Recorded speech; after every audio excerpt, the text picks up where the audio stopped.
Ils sont devenus le peuple qui a gardé vivante la mémoire des dieux. Les Yoruba, ceux qui ont traversé l'océan, sans jamais perdre leur ciel. Originaires de l'actuel Nigeria, dans la région du sud-ouest, les Yoruba forment l'un des peuples les plus spirituellement structurés d'Afrique. Chez eux, chaque naissance est une mission, chaque nom un destin, chaque rite un code.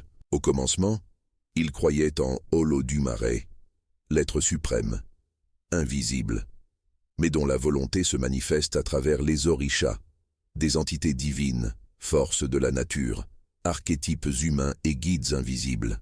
Parmi eux, Shango, dieu du tonnerre, de la justice et du feu. Oshun, déesse des rivières, de l'amour et de la beauté. Ogu, maître du fer et des chemins. Mais l'histoire bascule avec l'arrivée des esclavagistes européens. Des millions de Yoruba sont capturés, arrachés à leurs terres, déportés vers le Brésil, Cuba, Haïti, Trinidad. Ils auraient pu perdre leur dieu, ils auraient pu renier leurs rites, mais non. Ils ont codé leurs orishas sous des saints chrétiens. Ils ont dissimulé leurs danses dans des processions.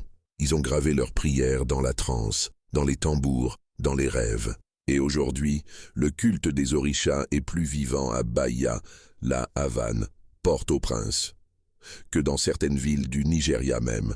La spiritualité yoruba a traversé les chaînes. Elle a survécu à l'enfer des Cales. Elle a ressuscité en candomblé, en santeria, en vaudou.